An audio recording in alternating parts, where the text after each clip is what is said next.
Okay, talking about Man of Constant Sorrow from Ken Perlman's Fingerstyle guitar, page 28, and this E minor figure, where we're going to play a pinch right on beat 1. So you're just going to play the high E string with your ring finger and the low E string with your thumb, like that. And I'm using a classical technique which doesn't anchor. So I'm just actually, as I do the pinch, then the index finger comes to the G string and the middle finger comes to the B, just like that. So they're prepared for the next notes.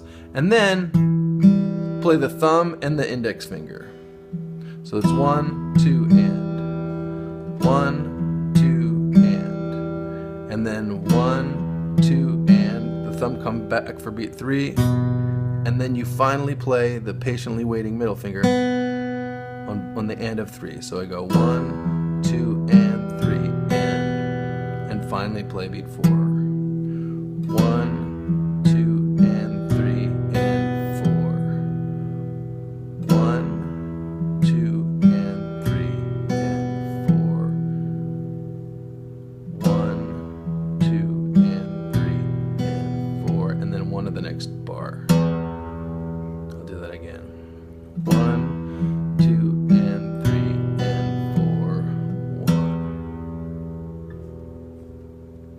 Okay, so page 30 of, I think this is page 30, yeah, of the Ken Perlman Fingerstyle guitar. We're just going to talk about 2 of the measures. The second measure of C is the second measure on the page, which is a descending arpeggio, where the fingers come like this on a C chord, and then the 6th measure on the page, where it's an ascending arpeggio, ascending, like this. So let me talk about ascending first because it's simpler. Is that right at the beginning of the bar you can set your thumb and all of your fingers, and then you do a pinch, a thumb, thumb, and thumb. So it's pinch, thumb, middle, thumb, ring, thumb. And notice that right at the beginning of the bar, set all the fingers, and then just the fingers come off in order like that. Gives you a lot of security, and also makes the chord blossom over the bar. Again.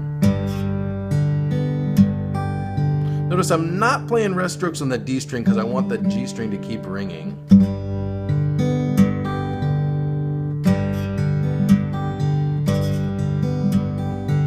So that's the ascending arpeggio, and then the descending one on a C chord. You can play it on the G chord if you wanted to, but since in the book it's on the C chord, you do a pinch right on the first beat, and as you play the ring finger, you set the middle finger like that, and you also play a rest stroke with the thumb, a pinch, and then play another thumb note, and then as you play the middle finger, you set the index finger, like so.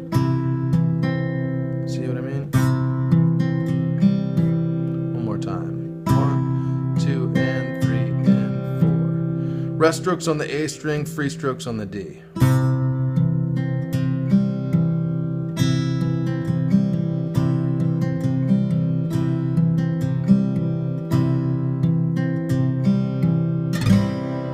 Cool, have fun.